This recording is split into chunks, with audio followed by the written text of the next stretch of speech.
It's been done before. Look at you settling in, all of a sudden turning into a different person. I'm not turning into a different person. Oh, see, it's happening. It's happening. Like, we were having a good conversation. We were chopping it up, talking about a favorite, whatever we were talking about, and all of a sudden you cross your legs. I cross my legs when I do every show. Interlace your fingers. This is my posture. Cock your head to the side. You are a whole new man. Look at this kayfabe. Round 4, and we're already fighting. I'm RJ Young. I'm Ron Taylor. This is, I heard that, the RJ Young podcast. Ron, I gave a list of topics. Which one do you want to start with? I don't care. Go for it. Okay. We're here for a good time. Is Bijan Robinson going to save Tom Herman's job in year 4? No. Okay. Well, okay. Next topic. Texas-friendly channel. Right. Tom Herman. First off, Bijan Robinson, really good. Mm-hmm. I think that he's if he gets to the next, when he gets to this next level, I see him as like Sony Michel. He's really good, makes a cut and runs for daylight. I love it.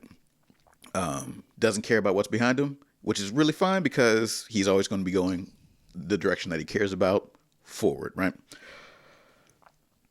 Bijan Robinson's not going to save Texas because I don't think anything, or not going to save Tom Herman because I don't think anything could save Tom Herman from Texas and the people that want Texas to be great.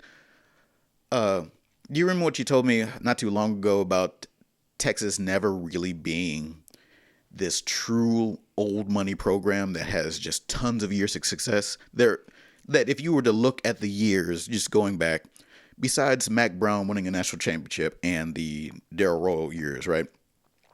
Darrell Royal? Yeah. 68, 69, they won 30 straight. Yeah.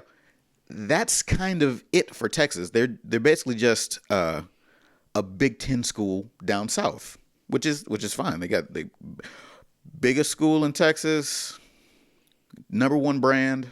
It's great, but they don't have this history of greatness that everybody seems to think that they should have. There's too many people that have been freebasing the ESPN ad, but they didn't have Vince Young for too long, and it has poisoned the well. I'd love for Tom Herman to have some success because the better Texas does, the better OU looks in relation. But, a 9-win season is not going to cut it. I don't even know if a 10-win season is going to cut it. 10-win season seemed to make them very happy last year, even if it took 14 games to get it. Okay, but how many 10-win seasons do you think that a Texas booster is going to be able to be like, cool, 10 wins? 10 wins again? No playoff? Maybe a playoff? That Tom Herman is going to be able to just stay. And them not trying to look for another wonderkind to turn Texas into. That's the legacy of Texas, is to look for another wonderkind, which Charlie Strong was supposed to be, right? Right. And it didn't turn out to be that way. Mac Brown looked the part, and we're going to look back at what Mac Brown was able to do and say, you know what? He overperformed. He really did overperform. Yes. Because, when Mac Brown had great coordinators, they were really, really good. When they had okay coordinators, they were still good. They weren't ever bad. And then toward the end, they got to be very bad. But the reason I brought up Bijan Robinson is because he is a 5-star tailback. Yes. You say you believe his comp is Sony Michel. 247 would say Alvin Kamara, right? Okay. I don't think that he is half the pass catcher out of the backfield that Alvin Kamara is, and that's really what makes Alvin Kamara the dude. Yes. Right? But it's really the statistics and the stories about Bijan that I really love. Start with his uncle, right? Patrick played in the NFL. His first year in the league, rushed for over 1,000 yards. Not terrible, right? Pretty damn good running back at Arizona. Cincinnati? Yes, that's where he drafted first, right? So a couple years in the league, but then you put Bijan's statistics up against anybody else's, and you go, oh, okay, so this is what a 5-star looks like. 126 carries, 2,235 yards. Golly. 17.7 yards per carry. Goodness. Receiver numbers. 17.7 yards per carry. So I looked up this kid not too long ago. 38 I was rushing watching some touchdowns. tape of him, and I thought that I was watching a highlight tape, and it was really just Game tape. Just game tape. This kid takes it to the house a lot. And I mean, I really love the way that he runs in open field. So 126 carries, 38 rushing touchdowns. Conservative estimate, more than a quarter of his touches go for TDs. Yeah. And he had over 100 carries. It gets better because it's one thing to look at the statistics that he was running, but it's also interesting to look at what other people have had to say about him, right? So one of my favorite is Jose Lucero, who was a coach at Desert Edge in Goodyear, Arizona, right? He gave this. He said, I thought we defended him really well his junior year, and he still ran for almost 200 yards. He rushed for 430 and 6 touchdowns on 13 carries against them at one point. Yeah. 430 on 13. Mm-hmm. And they played solid defense. They game plan like nobody's ever game planned before. He said, you can be in the right spot at the right time, but he's such a talented athlete that he has the ability to make 1 or 2 guys miss, or, 11. Because, everything's a house call. Yeah. Everything's a house call. I love that. Dude rushed for over 7,000 yards in high school. Right? Which, by the way, is a number that I keep seeing pop up. Like Kennedy Brooks at OU had those numbers. 7,000. Yeah. Okay. Right? And when you think about what it takes to rush for 7,000 yards in 4 years. Yeah. Yeah. That's a lot. Mm-hmm. But assuming that you started small and then got bigger as your years going along. So you're a super freshman. You rushed for 1,300 yards that first year. That last year, 2,400, 2,500? Yo, all right. So last story about Bijan coming from another coach. This is the coach at Tucson High, which is the magnet school. So he says, I haven't seen a player his size who can cut back, start and stop, and then accelerate into the second level the way he does. That he said 19 years of coaching, he's the best athlete I've ever seen, which makes a lot of sense because that's what I tell everybody about a 5-star. If you'd seen a 5-star play football live, you would swear up and down it's the best football player who ever lived. Because that's just what he is. Yes. That's what a 5-star player is. That's not what the best player who ever lived is. That's what a 5-star player is. Because high school is high school. Over 1 million dudes played high school football last year. Yes. 11,000 get to play FBS football. Very true. There's definitely, we've all played with somebody that was what we would consider all world, that would whip us up and down. Like, can you believe that a person like this actually existed? 3-star. Right. Josh Jacobs. Mm-hmm. Josh Jacobs. 3-star. And he didn't get any stars until Alabama offered him. Right. He'd also be the first person to tell you that. Shout out Josh Jacobs. But I also want to get there by saying Bijan Robinson by himself in a Mike Yurcich offense probably works. But it works because Mike Yurcich would say, hey, I got Secretary in the backfield and I'm going to run him. But one of the other things that I would tend to look at when we talk about this kid is Roschon Johnson is in front of him as the second best tailback at Texas, and Keontae Ingram, who's the number 1. And you return Sam Cosmi on your offensive line. You ought to be decent enough at running the ball, but you're also going to be using a different offense, so we'll see what that means. What I find most interesting about him and how he might fit into what they're doing is he doesn't necessarily need to work in space, right? What I mean by that is if you want to get him out like an Alvin Kamara, you could probably do that. But what he needs to have is probably a 2 tight end set, and you run it out of what we might call ace. Yeah. 21 personnel. Who were you talking about last week? That kid that could do anything in a phone booth. Bijan. We were talking about Travis Etienne. Travis Etienne. Okay, so Travis Etienne, good comparison. He can do anything. He can make something out of nothing.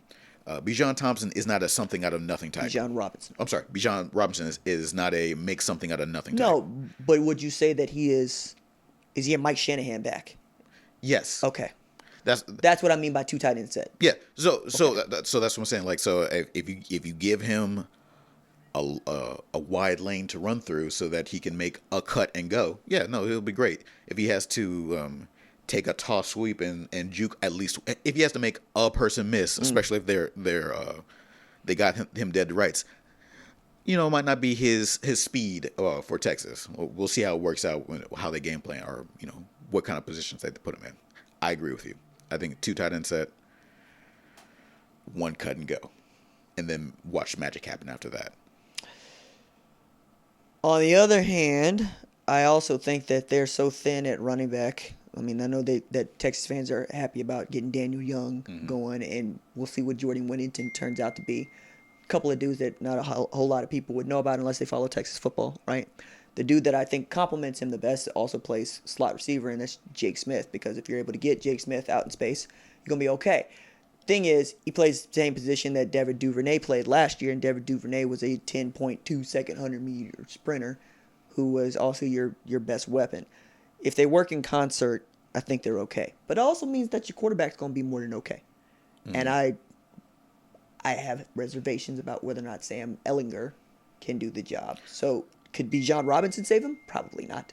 But could the trifecta that is Sam Ehlinger, Bijan Robinson, and Jake Smith save him? Yeah, I think so. Okay. That was mostly my point, and that was where I was going with this. No, I mean, when it comes to, I don't think anything's going to save Tom Herman in the long run. Ooh, all right. So you're saying that Tom Herman gets fired next year? 2 years. 3 years. You just fired your staff, effectively. You effectively fired your staff because you got new offensive coordinator, new defensive coordinator, new defensive staff. Right. So, like, no, he's short of winning the Big 12 championship. He's already made the statement that I hold people accountable for their actions. Therefore, I've fired my staff, and I'm going to do something. I'm going to do something about the thing that I've been doing. Well, right? Look. Herm also is nothing if not Mike Gundy in different clothes. Ooh. Okay. I'm going to do what I'm going to do the way that I want to do it. Difference is Mike Gundy is a made man in Stillwater. I was about to say, did he come from the soil? Nobody is a made man in Texas. Mm-hmm. Not even Darrell K. Royal. Nope. For whom the stadium is named after. So, again, it's just one of the topics that I wanted to discuss because we're at a time in which Texas feels like this 2020 year, like 2019, it's going to be their year. Even as they went 8-5 last year and they played their best game against LSU and then didn't play their second best game until Utah because, well, they were either hurt or outgunned. Mm-hmm. There's no reason for Texas to be outgunned, and yet they are. And if you're going to run this offense with Mike Yurcich and you're asking Tom Herman to keep his hands off the controls, there's just too many variables at work here. That's all. Also leads me to Larry Fedora being the new offense coordinator at Baylor, who was an analyst at Texas last year. Mm-hmm. And one of the things I love most about analyst positions, he made $25,000 as an analyst at Texas. Pulled in $3 million from his buyout in UNC. Out here being a minimum wage job as a college football analyst. Where can I sign up for that? And the scuttle is he would have made 50, but he made less because he brought his son with him. Yeah. Okay. Yeah. Chris Ash was also a defensive analyst for Texas. He's now a defensive coordinator. Or excuse me. He was defensive analyst after he got fired from Rutgers. I mean, it sounds like a pretty sweet part-time gig. Yeah. If this YouTube stuff doesn't work out, if nobody signs up for these Patreon subscriptions. No more memberships. Football analyst. Way to go. Nah. They hate me. I mean, in the sense that like defenses hate these 5 tricks that RJ Young does. You gonna hit him with the spam offense, spam defense? No, I just generally think that for the most part, right? Me on your staff means me on your staff. All right. Well, it is true that you are generally unpleasant. I've heard rumors. That is why so many people have signed up for be subscribed to this YouTube channel. Very true. Just to show up to troll me, I'm sure.